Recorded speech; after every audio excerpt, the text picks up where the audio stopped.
Hello everyone. In the last lecture, in lecture number 8, we have seen the definition of vector space and few examples on it. And later we have seen the definition of subspace. What do we mean by subspace? And we have seen a theorem also on the subspace. What is the minimum requirement to check whether a given subset of a vector space is a subspace or not? So that minimum requirement was very easy. Only three conditions are there. One is zero vector inside that set, and whether it is closed under addition or closed under scalar multiplication. If all these three conditions are satisfied on some subset of vector space, then that subset will be called a vector subspace of a given vector space. Okay, so we have seen these concepts. We have also seen few examples on vector subspaces. So in this lecture, we will see more examples on vector spaces, vector subspaces, and I will write some concrete vectors from those vector spaces that I have mentioned in the last lecture. So let me recall those concepts what we have learned already in the last lecture. The first concept was vector space. So vector space was a set with a given field f. F may be real or may be complex number. So we will stick with only these two fields and most probably only real field. Okay, so examples for of vector spaces R2, R3, in general Rn, like C2, C3, like Cn, and then Mn cross n, then Pn, polynomials, collection of polynomials of degree up to n. There n some positive constant greater than or equal to 0. If n is 0, then only 0 polynomial will be there. So we have seen four kind of vector spaces: 1, 2, 3, and 4. Okay.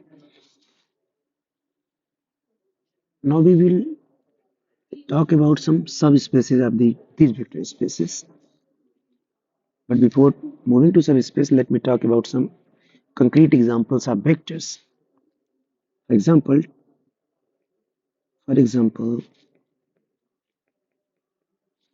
अगर हमारा vector space है R3, जैसे मैं R3 लिखूं तो आपके दिमाग में तुरंत ये लाइटें जलनी चाहिए कि R3 के अंदर जो एलिमेंट्स होंगे वो इस टाइप के होंगे A B C such that A, B, C belongs to R3.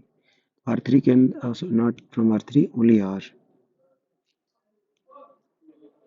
ठीक है, तो इसके अंदर से कुछ एग्जांपल लेते हैं. पहले तो लेता पहला एक जीरो वेक्टर का.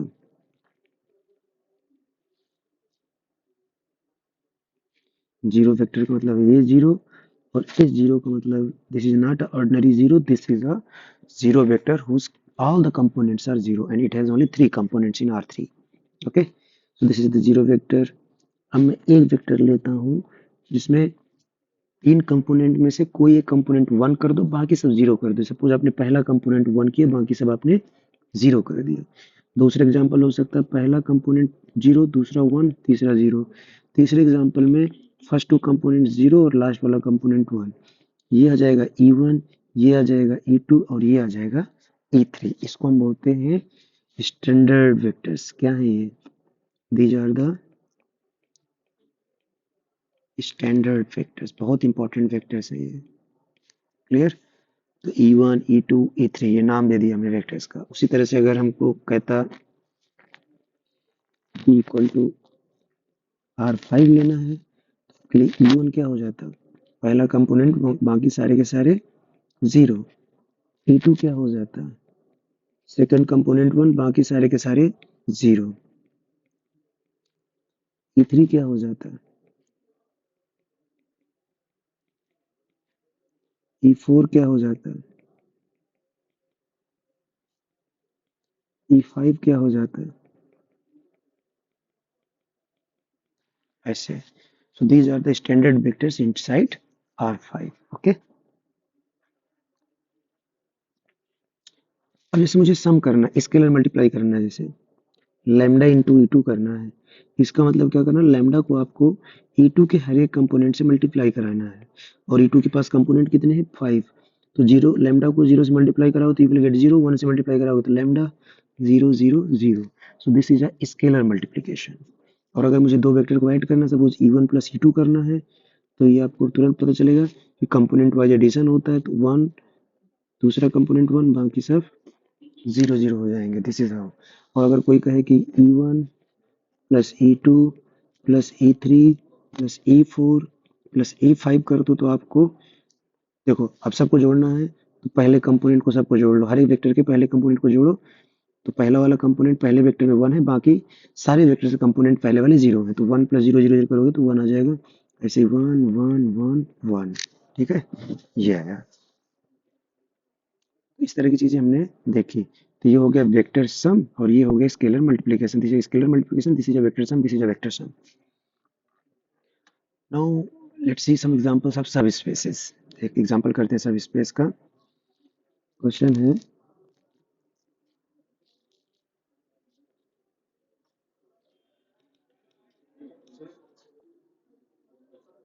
let v equal to mn cross n and w equal to set of all symmetric matrices.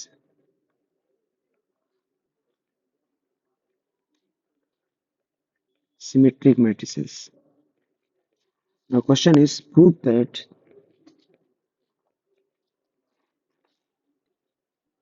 W is a subspace of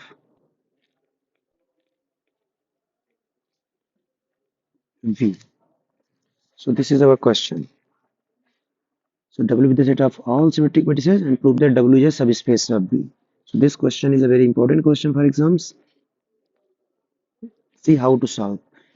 In order to show that some subset is a subspace of a given vector space, you need to check three things. First, check whether zero vector inside that set or not.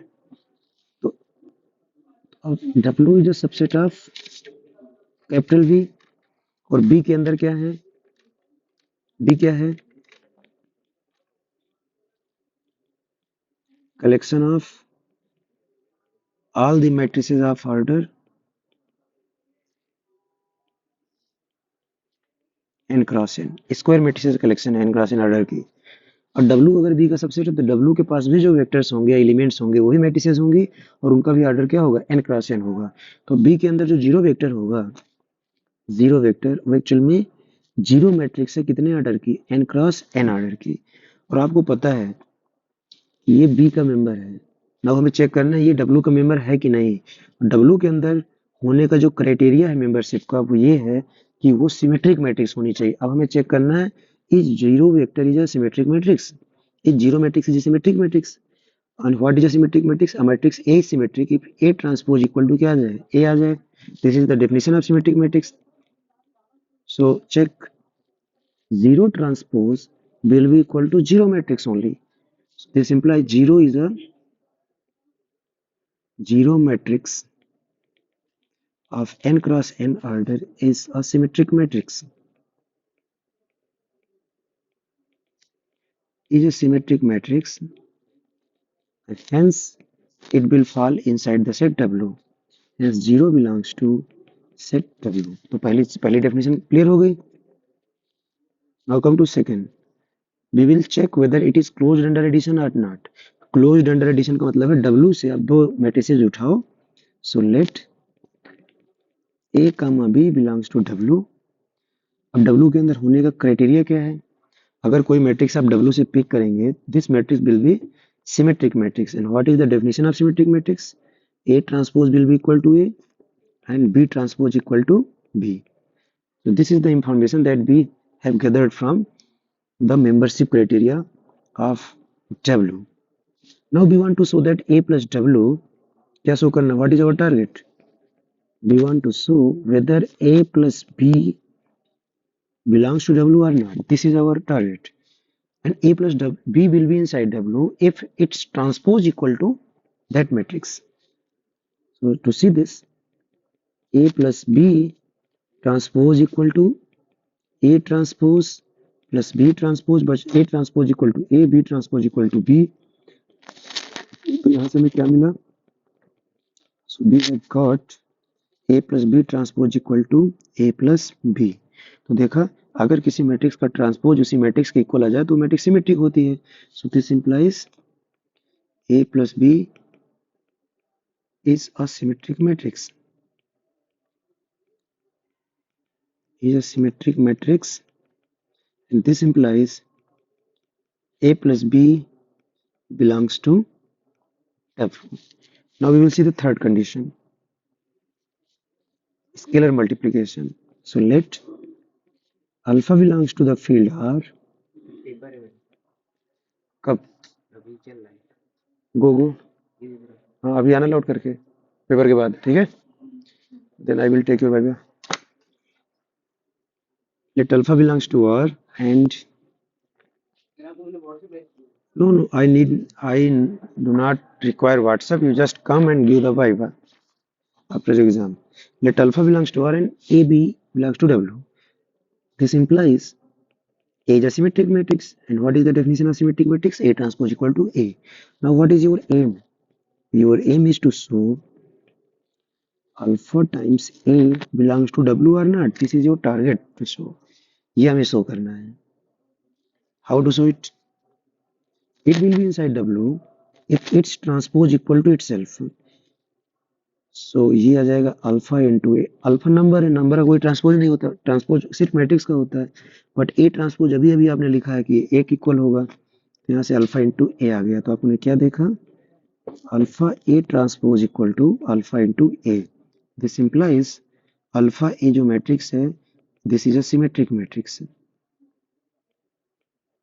this is a symmetric matrix, and if this is a symmetric matrix it will go inside. This implies it is the member of W because all the symmetric matrices of n cross n order are inside W, so it must be inside W. So we have taken alpha from field R and a matrix A from W, that is a arbitrary matrix, and then we have shown that alpha into A is also a symmetric matrix. So this shows that W is a closed under scalar multiplication. We can write this language: W is closed under scalar multiplication.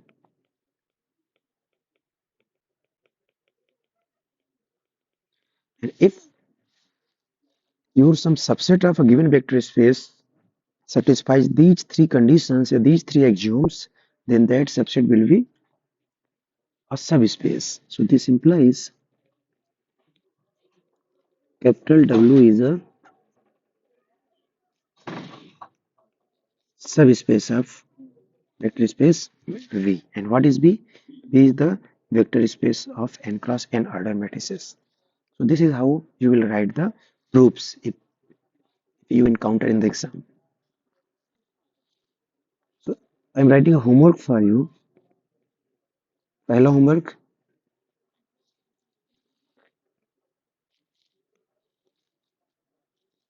let B equal to n cross n.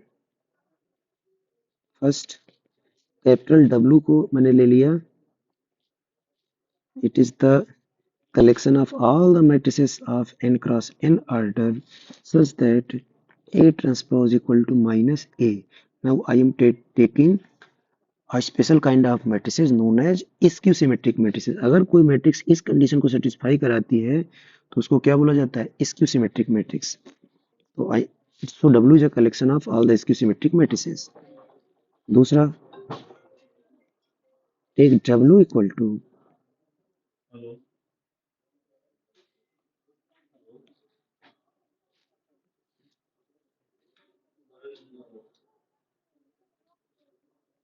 A belongs to n cross n such that trace of A equal to 0. Observe what is trace. I am defining the trace of a matrix, और हमेशा square matrix का होता है, trace of a square matrix. This is the definition.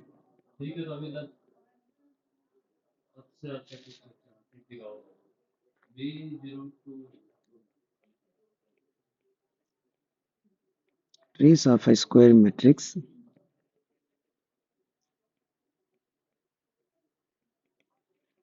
A is the sum of all the diagonal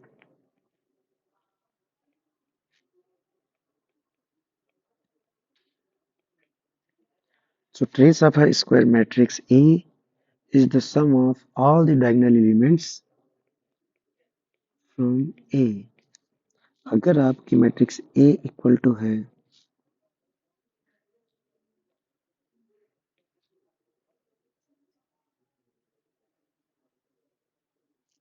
A11 A12 up to A11 A21 A22 up to A21 AN1 AN2 up to ANN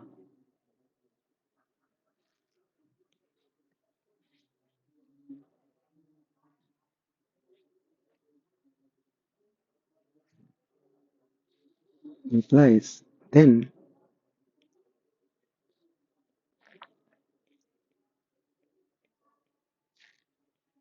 trace of A that is equal to denoted by TRA that is equal to sum of diagonal elements A11 plus A22 plus dot dot करके up to ANN।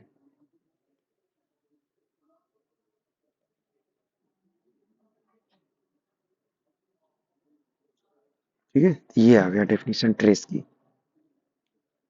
आपको अब ये check करना है कि ये matrices कैसी हैं। So check question is prove that WR subspaces of P। ठीक है, उसी तरह से एक और क्वेश्चन है, एक B equal to P3R and take W equal to it is the collection of all the polynomials Px from P3R such that P of 1 equal to 0. So I am collecting such kind of polynomials. Prove that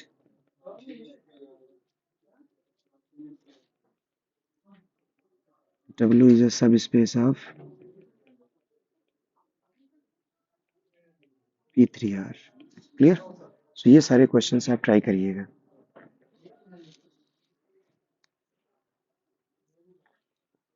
Now we move to our next topic. I want to talk about some union। पहला question एक नया concept है, union and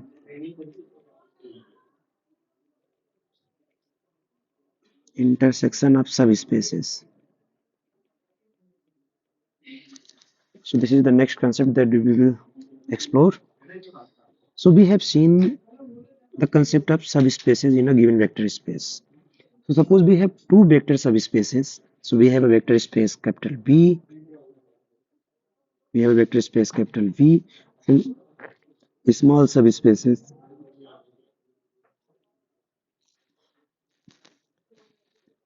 this is a subspace W1, this is the subspace W2। So in a given vector space V, suppose we have two subspaces W1 and W2, then our question is the union W1 union W2 and W1 intersection W2, are these two sets will be subspace provided that W1 W2 are subspaces। So this is the question of investigation। हमें prove करना है कि अगर हमें किसी vector space के दो subspace दिए हैं तो क्या उन दोनों सबस्पेसेस का यूनियन भी सबस्पेस होगा, क्या उन दोनों सबस्पेसेस का इंटरसेक्शन भी सबस्पेस होगा। और हमको पता है सबस्पेस प्रूव करने के लिए आपको वेक्टर स्पेस की सारी एक्सियम्स वेरीफाई नहीं करानी पड़ती। एक बेनिफिट है आपको सबस्पेस में काम करने के लिए, you need to verify only 3 axioms. One, zero vector उस सेट के अंदर है कि नहीं, is it closed under scalar multiplication और not, is it closed under addition or not। So we need to work only on those 3 axioms। यही check करना है कि W1 W1 यूनियन W2 ये जो नया सेट आया है क्या इस सेट के लिए तीनों कंडीशन सेटिस्फाई हो रही है? क्या अगर हो रही है तो इट इज अ सब स्पेस, और अगर एक भी कंडीशन फेल कर गई तो इसका मतलब दिस इज नॉट अ सब स्पेस। तो मैं आपको रिजल्ट बताता हूँ। दो वेक्टर स्पेस का यूनियन नीड नॉट बी सब स्पेस, नीड नॉट बी सब space, but intersection is always सब स्पेस। मतलब अगर आपके पास दो वेक्टर सब स्पेसेस हैं तो उनका यूनियन हमेशा सब स्पेस होगा, इसमें कोई प्रॉब्लम नहीं है। Okay, so the result is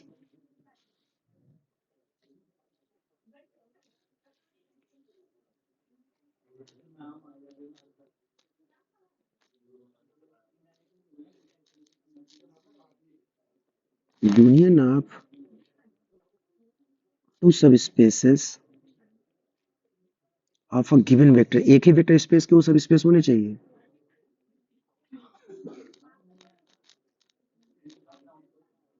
सब spaces union of two subspaces of a given vector given given vector space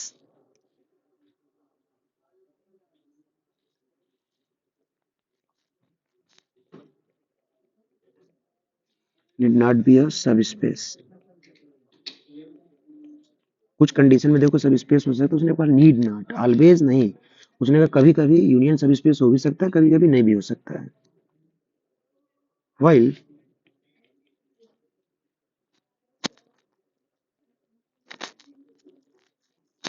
intersection of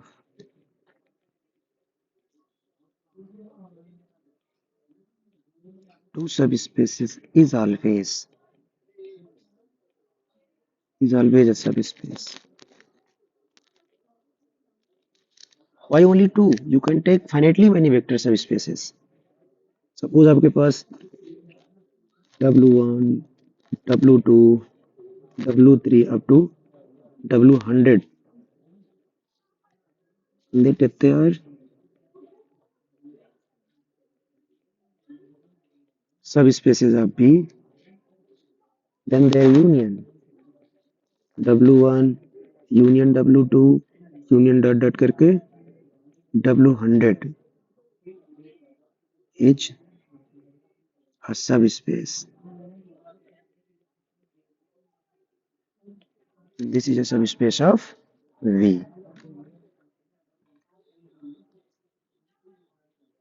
okay, ये हमेशा रिजल्ट, इनको आपको हमेशा याद रखना है। ठीक है, अब एग्जांपल देखते हैं कब यूनियन सबस्पेस नहीं होता है। एक एग्जांपल देखते हैं।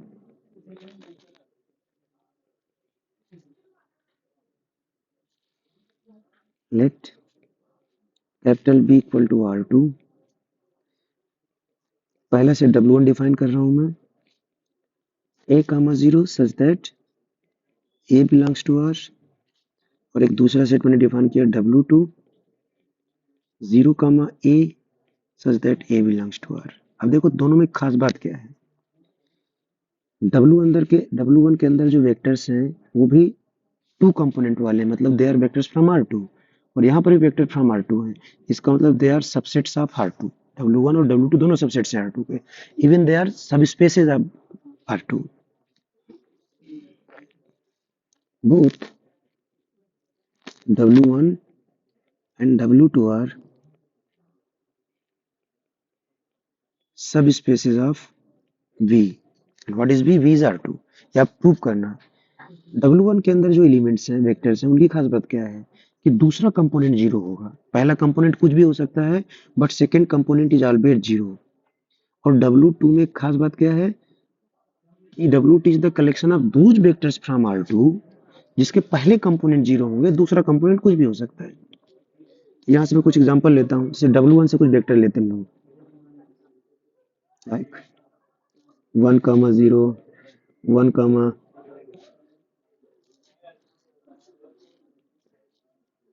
3 comma 0 5 comma 0। These are the vectors from W1, and vectors from W2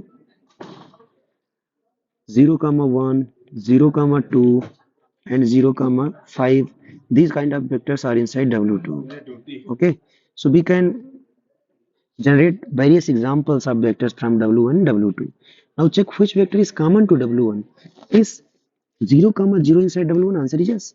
हमें सिर्फ सेकंड कंपोनेंट चेक करना है, जीरो है कि नहीं, फर्स्ट कंपोनेंट पर वो फोकस करना ही नहीं है. You need to see only second component. If second component zero, it will be inside W1. If first component is zero, it will be inside W1. देखो सेकंड कंपोनेंट जीरो है, या of course W1 का member है. इसमें first component zero है, of course it is the member of W2. Clear. तो एक चीज तो देखा हमने कि W1 और W2 दोनों वेक्टर स्पेसेस के अंदर जीरो वेक्टर कॉमन है. ठीक है. अब हमें चेक करना है कि इन दोनों का यूनियन वेक्टर स्पेस होगा कि नहीं होगा. अब take union W1 union W2 क्या होगा ये. तो इसके अंदर एलिमेंट किस टाइप के आएंगे, ये तो A कामा जीरो टाइप के होंगे, ये तो जीरो कामा A टाइप के होंगे, where A belongs to R. Clear? So this is the type of vectors inside W1. Now take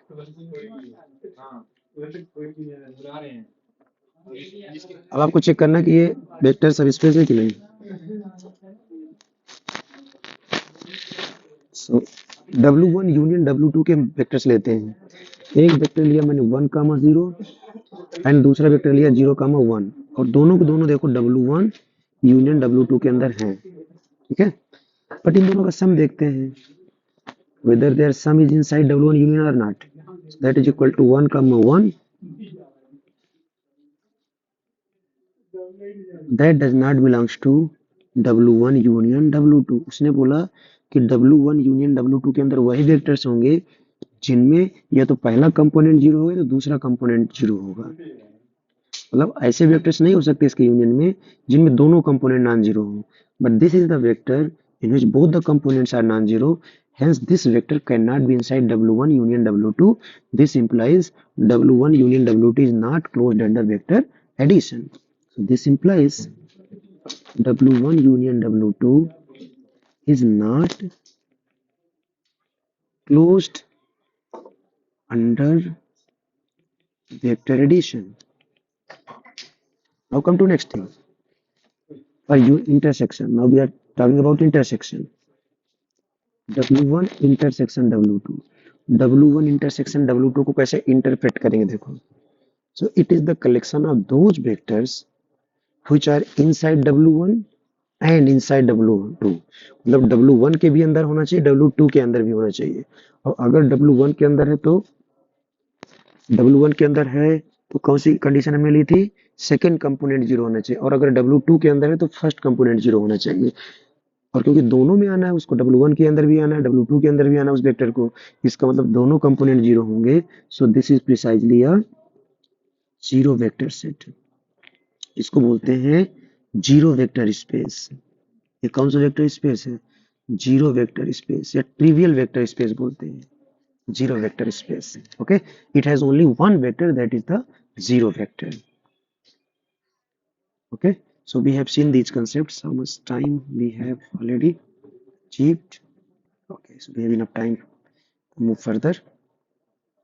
So this is all about vector sum, vector addition, vector intersection, intersection and union of subspaces. Now we move to the next concept, linear combination. Very important concept. अब यहाँ से हमारी पीछे वाली units काम में आनी शुरू हो जाएंगी, जहां पर हमने system of homogeneous linear equation को सॉल्व करना सीखा था, नॉन होमोजेनियस लीनियर इक्वेशन को सॉल्व करना सीखा था with the help of rank. वो सारे कंसेप्ट अब यहाँ पर अप्लीकेबल देखो हो जाएंगे और बहुत अच्छे अच्छे क्वेश्चन हम सॉल्व कर पाएंगे.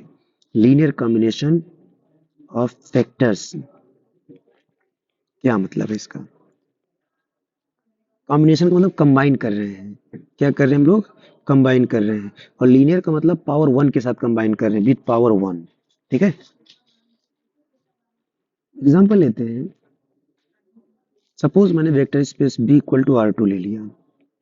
अब R2 के अंदर से मैंने दो वेक्टर उठाए, एक E1 उठाया, और E1 आप जानते हो क्या होता है, 1 कामा 0, और E2 क्या होगा, 0 कामा 1. अब मुझे क्या करना, इन दोनों वेक्टर का लीनियर कॉम्बिनेशन लेना है. क्या लेना है, इन दोनों का लीनियर कॉम्बिनेशन. देखो कितने सारे लीनियर कॉम्बिनेशन लिख सकते हैं. लीनियर कॉम्बिनेशन का मतलब है E1 प्लस E2. अब इन दोनों वेक्टर को कंबाइन करना है हमको और लीनियरली कंबाइन करना है। तो यहाँ पर एक स्केलर आ गया x और यहाँ एक स्केलर आ गया, या यहाँ पर ले लेते हैं अल्फा और यहाँ पर ले लेते हैं बीटा। ये स्केलर्स हैं, मतलब ये वेरिएबल्स हैं। अब इनकी पावर देखो ध्यान से, चेक देयर पावर्स कितनी है, अल्फा की पावर कितनी है, बीटा की पावर कितनी है, बोथ पावर्स आर 1। इस 1 पावर होने का नाम क्या पड़ गया इसका, लीनियर। और क्योंकि कंबाइन कर रहे हैं, ऐड करके हम कोई नई चीज बना रहे हैं, so we are combining these concepts, these vectors, so नाम पूरा का पूरा क्या पड़ गया, लीनियर कॉम्बिनेशन। और किसका लीनियर कॉम्बिनेशन ले रहे हैं, E1 वेक्टर का और E2 वेक्टर का, तो नाम पूरा पड़ा लीनियर कॉम्बिनेशन ऑफ वेक्टर्स। अब देखो ध्यान से, अल्फा और बीटा की वैल्यू को चेंज करते जाओगे, चलो यहाँ पर करके देखते हैं। This is a linear combination, LC में बोलूंगा इसको, लीनियर कॉम्बिनेशन को एलसी। अल्फा E1 क्या है 1,0 प्लस बीटा E2 क्या है 0,1। सॉल्व कर लो इसको, अल्फा अंदर मल्टीप्लाई हो जाएगा अल्फा कामा 0 प्लस बीटा यहाँ पर अंदर मल्टीप्लाई हो जाएगा 0 कामा बीटा। अब वेक्टर एडिशन आपको आता है अल्फा कामा बीटा। तो बताओ E1 और E2 का जो लीनियर कॉम्बिनेशन हुआ with the scalar alpha and beta, these are the scalars. Scalars कौन से हैं, अल्फा कामा बीटा। तो ये linear combination alpha comma beta आ गया। अगर सपोज करो मुझे किसी ने कहा 2 into E1 plus 3 into E2 निकालो, तो this is the linear combination, this is the one linear combination. अगर अल्फा और बीटा की वैल्यू चेंज करते चले जाओगे, you will get different different linear combination. तो E1 और E2 कितने लीनियर कॉम्बिनेशन हम फाइंड आउट कर सकते हैं, तो आंसर आएगा there are infinitely many linear combinations of E1 and E2। क्योंकि अल्फा और बीटा की चॉइसेस बदलते चले जाएंगे तो डिफरेंट डिफरेंट लीनियर कॉम्बिनेशन आते जाएंगे। तो फिर मैंने इस केस में अल्फा को 2 पुट कर दिया, बीटा को 3 पुट कर दिया, तो अब हमारा लीनियर कॉम्बिनेशन फिक्स हो गया और एक लीनियर कॉम्बिनेशन आया। इस तरह से अल्फा बीटा की दूसरी वैल्यू रखोगे, दूसरा लीनियर कॉम्बिनेशन आएगा।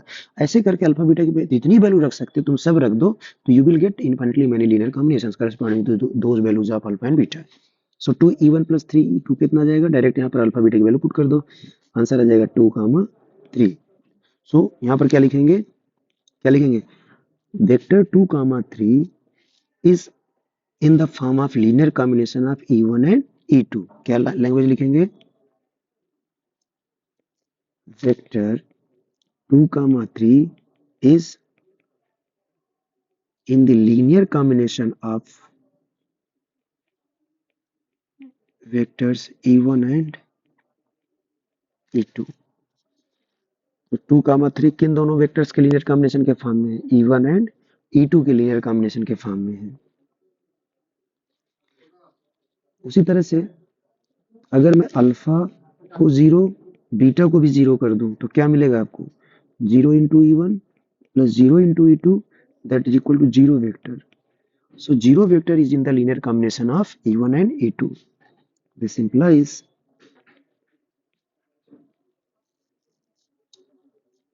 zero vector is in the linear combination of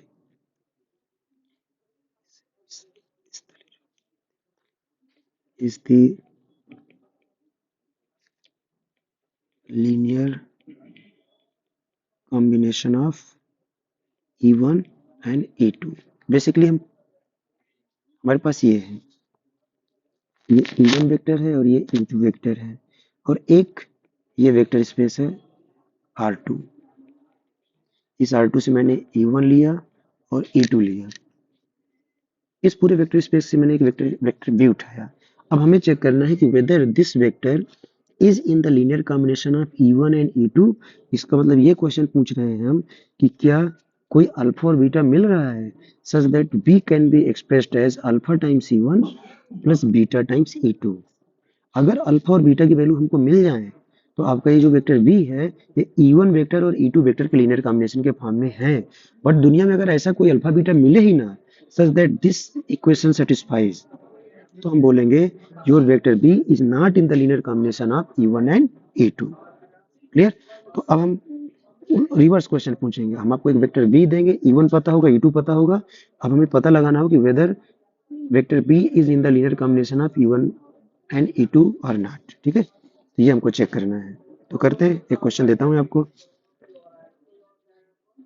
is 3, 100 is in the linear combination of E1 comma E2।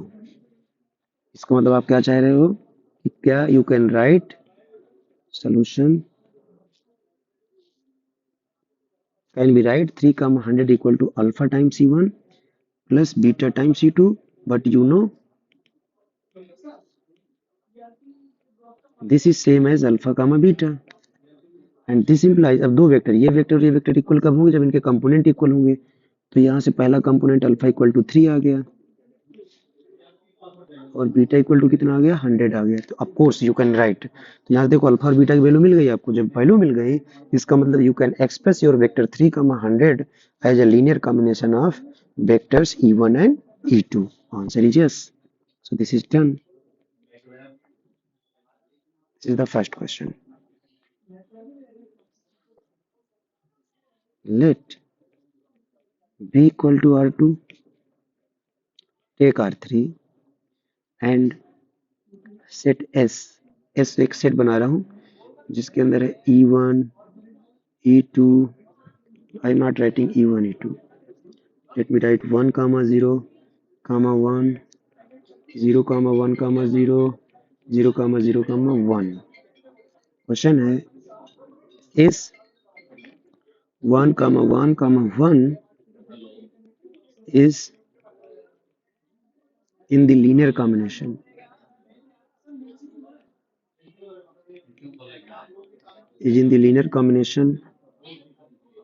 of vectors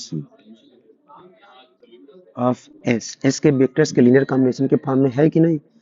अब क्योंकि यहाँ पर 3 वेक्टर है तो कितने वेरिएबल लेने पड़ेंगे हमको, 3 वेरिएबल लेने पड़ेंगे। तो इसका मतलब आप चाह रहे हो कि क्या can you write this equal to alpha times 1, 0, 1 plus beta times 0, 1, 0 plus gamma times 0, 0, 1। Can we write this. तो इसको हमने क्या किया, that is equal to alpha comma 0 comma alpha plus 0 comma beta comma 0 plus 0 comma 0 comma gamma.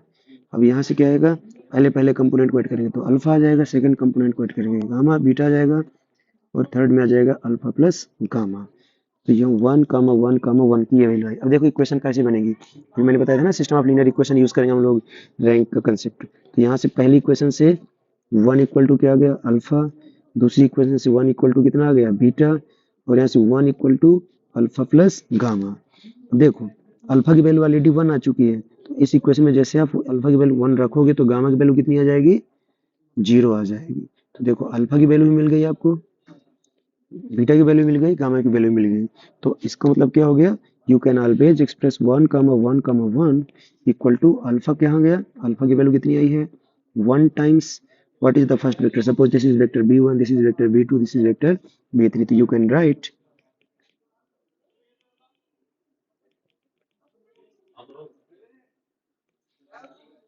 यहाँ पर लिख सकते हैं b1 प्लस बीटा की वैल्यू आई 1, b2, बट देखो गामा की वैल्यू 0 है और अगर गामा 0 है तो थर्ड वाला वेक्टर 0 इंटू b3 आएगा and that is equal to b1 plus b2। तो देखो हमने इस वेक्टर को इन तीनों वेक्टर के लीनियर कॉम्बिनेशन के फॉर्म में लिख दिया है ना। ऑफ कोर्स तीसरा वेक्टर यहाँ पर ये 0 के फॉर्म में है, 0 into b3।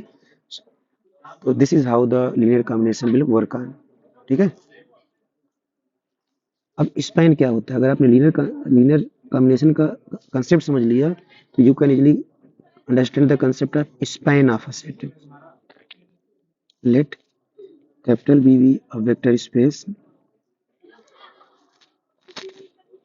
span of a set। इसको हम डिफाइन करने जा रहे हैं। Let B be a vector space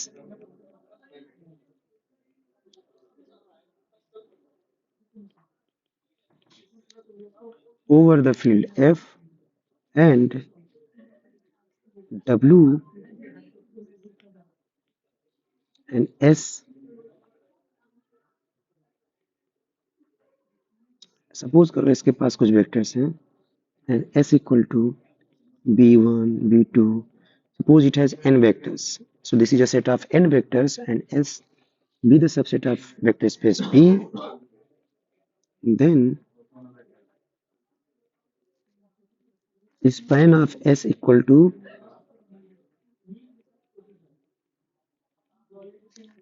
collection of all the linear combinations, all the linear collection of all the linear combinations of vectors from S। करा S के अंदर जो वेक्टर्स हैं उनके तुम जितने लीनियर कॉम्बिनेशन बना सकते हो बनाओ, और उन सारे लीनियर कॉम्बिनेशन का जो कलेक्शन होगा that will be known as span of that subset। Okay, for example, और इसको ऐसे भी लिखेंगे, हमें पता है लीनियर कॉम्बिनेशन किस टाइप का होता है, जितने वेक्टर उतने वेरिएबल लेने होते हैं। तो यहाँ पर लिख लो a1 b1 plus a2 b2 plus up to dot करके an bn, where a1 a2 up to an they are members from R। तो ये सारे के सारे लीनियर कॉम्बिनेशन आ गए, a1 a2 up to an, इनकी वैल्यू चेंज करते जाओ, you will get different linear combinations and collect those linear combinations in a set, and that set will be known as the span of S. Span of S को short में ऐसे भी लिखते हैं, span of x. अब देखो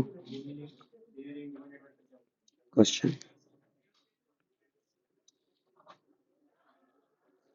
in B equal to R2,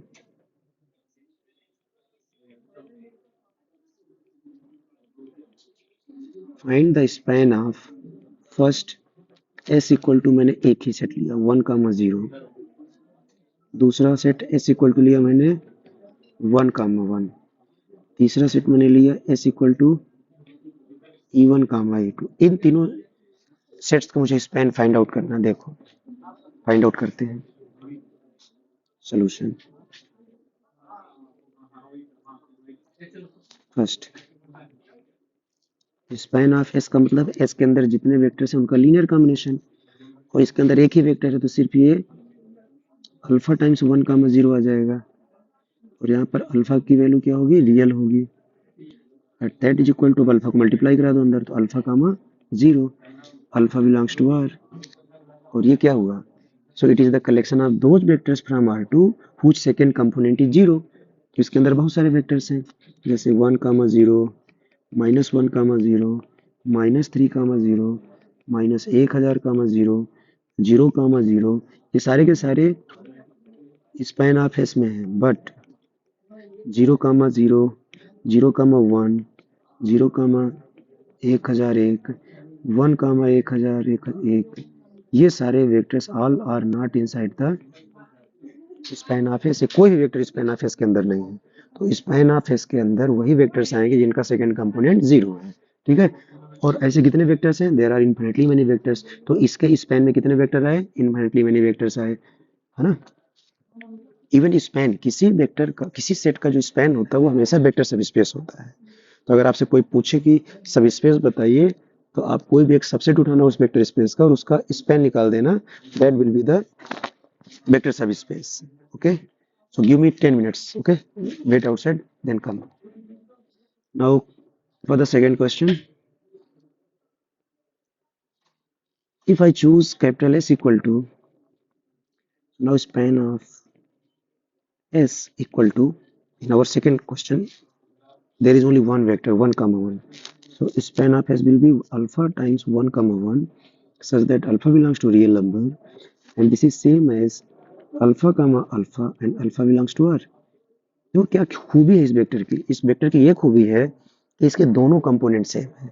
मतलब इस केस में जो स्पैन आएगा उसके अंदर वही वेक्टर्स आएंगे जिनके दोनों कंपोनेंट सेम है। अगर दोनों कंपोनेंट सेम नहीं है तो वो वेक्टर स्पैन ऑफ एस का हिस्सा नहीं होगा। अब बहुत आसानी से पता लगा सकते हैं कि कौन सा वेक्टर स्पैन ऑफ एस के अंदर हो कि नहीं हो। जैसे अगर कोई कहे कि 1,2 स्पैन ऑफ एस के अंदर हो सकता है क्या, आंसर इज नहीं हो सकता। It can not be inside span of S. क्या 1,1 हो सकता है, आंसर इज यस। 2,2 हो सकता है, आंसर इज यस। पाई हो सकता है क्या, आंसर इज यस। क्या √2, √2 हो सकता है क्या, आंसर इज यस। बस दोनों कंपोनेंट सेम होने चाहिए। हाँ, बट क्वेश्चन अगर आ जाए आई हो सकता है क्या, your answer should be no. क्यों, क्योंकि ये जो आई है ना ये रियल नंबर होना चाहिए। अल्फा यहाँ पर उसने रियल बोला, इमेजिनरी नंबर नहीं बोला। ठीक है, so this is how criteria will work. Now come on third में span क्या आएगा? Span of S equal to alpha times E1 plus beta times E2 such that alpha comma beta belongs to R. अब आपको पता है E1 1, 1 होता है, रख दो यहाँ पर 1, 0 और E2 क्या होता है वो 0, 1 such that alpha comma beta belongs to R.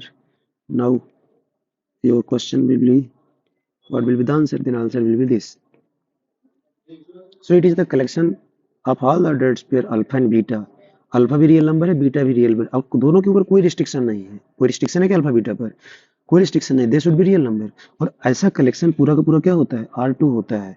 तो देखो कितनी इंपॉर्टेंट यहाँ से कंक्लूजन निकल के आया कि इस वाले केस में, इस थर्ड वाले केस में इसका जो स्पैन है पूरा का पूरा वेक्टर स्पेस हो रहा है। इस बार क्या हो रहा है? पूरा का पूरा वेक्टर स्पेस हो रहा है। ऐसे सबसेट्स हमारे लिए बहुत इंपॉर्टेंट हैं and that is equal to whole B. So this implies span of S in this case equal to whole vector space. तो आपने देखा तीसरे एग्जांपल में सिर्फ दो वेक्टर ने पूरा का पूरा वेक्टर स्पेस जनरेट कर दिया, बना दिया, कंस्ट्रक्ट कर दिया इसने। ऐसे सेट्स बहुत इंपॉर्टेंट होते हैं, इनको बोलते हैं स्पैनिंग सेट। तो डेफिनेशन लिखते हैं स्पैनिंग सेट की।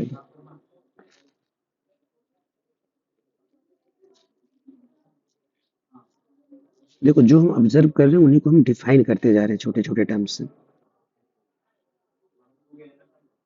Late capital B be a vector space,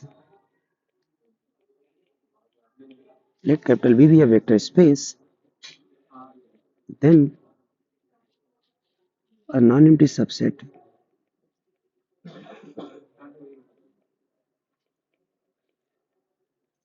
S is called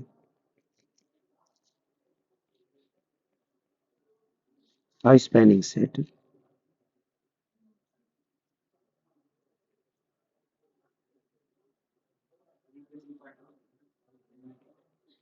if the span of that set equal to whole vector space। और स्पैन निकालना मैंने अभी आपको बताया है, अच्छे समझना उस चीज को। तो अगर किसी वेक्टर स्पेस के पास एक ऐसा सबसेट मिल जाए और अगर सच दैट उस सबसेट का जो स्पैन हो पूरा का पूरा वेक्टर स्पेस अगर आ जाए तो that subset is known as spanning set. तो स्पैनिंग सेट किसको बोलेंगे? कैपिटल एस को। तो नोटिस करना अगर आपके पास R3 है वेक्टर स्पेस तो इसके पास जो स्पैनिंग सेट होगा कम से कम 3 वेक्टर तो होंगे ही। और इस केस में स्पैनिंग सेट आएगा E1, E2, E3। पहले में स्पैनिंग सेट ये है। दूसरे में देखो अगर B इक्वल टू R5 है वेक्टर स्पेस तो इस केस में स्पैनिंग सेट क्या होगा? E1, E2, E3, E4, E5। यही बेसिस भी है, इसके भी बेसिस की डेफिनेशन दे रहे हैं। बट बेसिस को डिफाइन करने के लिए हमको किस कंसेप्ट की जरूरत है? Linearly dependent and linearly independent vectors को चेक करने की जरूरत है हमको। हमने बहुत इंपॉर्टेंट कंसेप्ट सीखा स्पैनिंग सेट का, ठीक है। एक और मैं एग्जांपल लेता हूँ। Question vector space B equal to R4 find span of पहला S इक्वल टू एक ही वेक्टर ले लिया मैंने 0, 0। दूसरा वेक्टर लिया, दूसरा सेट लिया मैंने so there is some error 0, 0, 0, 0, 0, 1, 0, 0, 0 and 0, 0, 1 दो वेक्टर। अब देखो सॉल्यूशन करते पहले का स्पैन निकालते हैं।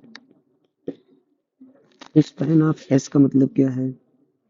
जितने वेक्टर है उतने वेक्टर्स का लीनियर कॉम्बिनेशन। एक ही वेक्टर है, एक वेक्टर के लिए अल्फा यूज कर लो 0, A1 भी यूज कर सकते हो फिर alpha belongs to real number क्योंकि फील्ड हम रियल ले रहे हैं। तो जब हम स्पैन निकालेंगे तो फील्ड से हम स्केलर ये जो अल्फा ले रहे हैं ना फील्ड से लेंगे। अगर आपका vector space over field complex number है तो अल्फा कॉम्प्लेक्स आएगा। अगर आपका vector space over the field real number है तो यहाँ पर अल्फा रियल नंबर आएगा। अगर आपका vector space over the field of rational number है तो फील्ड क्या आएगा? अल्फा कहाँ से आएगा? रेशनल नंबर से। तो अभी हमारा रियल है, ठीक है। और ये क्या जाएगा? अब आपको अल्फा को किसी भी अंदर के कंपोनेंट से मल्टीप्लाई कराओगे तो what you will gate? You will gate 0। तो that is equal to 0 comma 0 comma 0। तो क्या आया यहाँ से स्पैन? Zero vector space.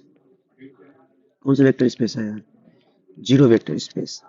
एक ही वेक्टर इसके अंदर आया स्पैन में। तो एक चीज यहाँ से हम ऑब्जर्व करेंगे, पहली चीज कि अगर आपके सेट के पास एक भी नॉन जीरो वेक्टर है तो उस सेट के स्पैन में हमेशा इनफाइनाइटली मैनी वेक्टर्स आएंगे। पहली चीज तो ये over the field of R या कॉम्प्लेक्स नंबर, पहली चीज ये, ठीक है। अगर आपकी फील्ड इनफाइनाइट ऑर्डर की, ठीक है। अब दूसरा चीज, अगर आपके वेक्टर अगर आपके सबसेट के पास सिर्फ और सिर्फ एक वेक्टर है दैट इज जीरो वेक्टर, तो उस केस में स्पैन में सिर्फ एक सिंगल वेक्टर आएगा that is the zero vector. तो दो ही तरह के स्पैन होते हैं, या तो स्पैन के पास सिर्फ एक वेक्टर जीरो वेक्टर होगा, या तो स्पैन के पास इनफाइनेटली मैनी वेक्टर्स होंगे। और ये सारे के सारे स्पैन वेक्टर सब स्पेसेस होते हैं। मतलब ये भी वेक्टर सब स्पेस है कैपिटल बी का। और अगर मैंने दूसरे एग्जांपल में भी स्पैन ऑफ एस निकाला तो ये भी वेक्टर सब स्पेस आएगा। और ये कैसा आएगा? Alpha times 1 comma 0 comma 0 comma 0 plus beta times 0 comma 0 comma 0 comma 1, where alpha and beta are coming from set of real numbers. So what is this set? Alpha comma 0 comma 0 comma beta. What is the specialty inside this set? Speciality ये है कि second and third component zero होंगे, first और second component कुछ भी हो सकता है। तो इसमें कौन कौन से देखो इस स्पैन के अंदर आ जाएंगे एलिमेंट्स? ये वेक्टर सब स्पेस है, देखो ये भी वेक्टर सब स्पेस है बी का, ये भी वेक्टर सब स्पेस है बी का।